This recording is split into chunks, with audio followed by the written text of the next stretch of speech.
All right, you guys, here we are going to keep this short and sweet, but I just wanted to do my 2026 tournament setup for kayak bass fishing.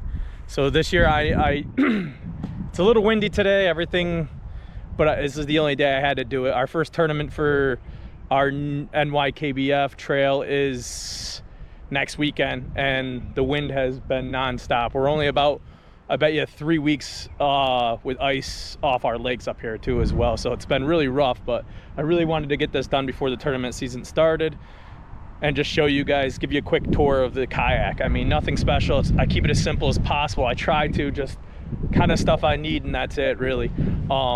So like I said, next weekend is our first tournament, and make sure you guys like and subscribe also, because then you can keep track of all these tournaments throughout the year. I'm gonna make sure I film every single one. Win, loss, 1 fish, 5 fish, 10 fish, 0 fish. Either way, I'm gonna film them all. So if you want to keep along and keep track of all this, you could make sure you hit that subscribe, and you'll get notified every time I put out a tournament video, or even just the fishing video. So here we go. Let's get started without delay. This is our Hobie Pro Angler 14 2023 all set up. I'll do a quick walkthrough of it real quick. We got some bow lights right here. Also, we got some internal lights right here. I just rigged that up in here. I just grabbed my remote real quick and turned the lights on and off right through here. And then while we're in here, I just got miscellaneous, my scale, some rags, some stuff in here, and this little waterproof Hobie. It comes pretty handy. Sorry it's so muddy.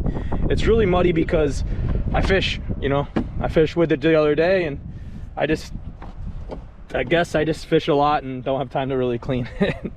And I actually just run the Humminbird Helix 7 right up there. I love having the drive-in, you know what I mean? I also have foot steering running to my Newport motor. That's the Newport NK180 Pro.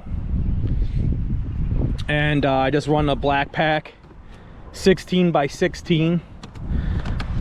You know, it's pretty simple. Some 3500s in there. I try to keep it pretty simple. I usually have all this full rod. Sometimes it's really windy today. Sorry if you guys are picking that up as well. Just strap it down with some bungee, so heaven forbid something happens, it still stays attached, everything. And this is how I film. I just have the YakAttack pole on there, and I just strap on a battery pack, I guess, and just run a cord right up through there, so I have endless power, so I don't have to worry about running out.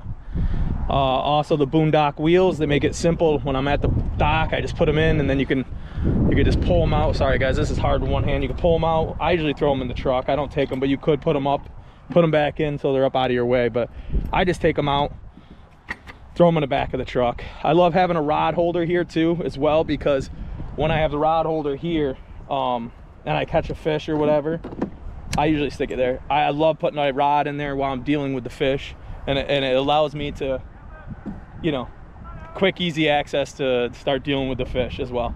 And while we're right here, I keep my board for measuring the fish right here. I just keep it right in, my identifier right here, and I just keep it attached, because on a kayak, if you kayak, you know you can lose anything over the edge, and it's just gone. It's just absolutely gone. My life jacket, again, nothing too special. My phone attachment, again, always attached. I keep my net right up here too as well, because it's like very easy to grab while I'm sitting here. I grab and scoop it up. If you've seen some of my videos, I just push it right here. I can set it here, but when I'm really going in some rough waters, I just push it down so it kind of stays attached and I don't lose it. Let's throw that out of the way. So up here, I just keep my batteries in here for, oh, well, let's just do this while this is in the way as well. So this is my front camera right up here. This is my front camera. So while I'm sitting here and I can talk and catch and get this kind of view of me, you know, and all the stuff I'm doing while I'm right here. So, and I just run this with same thing with another battery, but I put it inside here so it can be waterproof in there if we have some water or weather, bad weather. We'll get this out of the way as well. Again, this is just the YakAttack, I think it's called the panfish. All right, so in here guys, I just hook up my big battery, which is, I run a lead time 25.6 volt for that's just strictly for the motor. And then while we're down here for the lights and fish finder and everything, I run a lead time 50 amp hour 12 volt for the fish finder and all the lights, anything else. And again, all I do is I put that right in here. One of them hooked to that, one hooked to that. They both lay in here like so, crossed here, the other one will cross here, and I bungee them in so they can stay pretty well. Here's my flag. This is my light as well for at night. I just put it right on here. Well, try to put it on here. I have it too tight.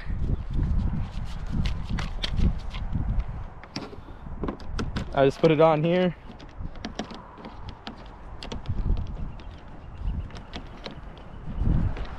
And tighten it down. And I can run a light just like so. Run a light right up here. That's your mandatory if you have a motor, or if you're out at night. It's especially safe. We go on some of these big finger lakes where some people just drive around like a madman and don't look where they're going, or just don't see you, or pay attention to their other stuff and don't actually see you. So this is important. This helps people see you. Plus this light turns on when you tighten up this. Back here I just keep, here's my throttle for my motor. Sorry I'm all over the place, I'm just trying to get this done. It's real windy, got a little bit of a break. But here's the throttle and control for my motor. Forward, reverse. I don't really use reverse, I don't even actually have it hooked up. I run the cable down through here out back. Usually I have a double-sided Velcro right here to here, keep it clean. And I also have it hardwired plugged in right here, so I don't have to run the cable all the way up to the front of the battery. That's where I plug that in at, is right here. And it just runs right up into here as well. And this is where my foot steering comes out, back of the kayak, and it just pulls it back and forth with the feet to be able to steer it. It's pretty simple. Again, I ran this. I'm not sure what I'm doing with this yet, but I just have, this is how I lift the motor up when I'm, it's pretty simple. I lift the motor up when I'm here, and it's hook that loop right here. Sorry, right there. And I just drop it back down. That's how all I do. And I let that sit right in there. Again, hook, attach it right there, lifts the motor, drops the motor. So when you're going in shallow, that's it.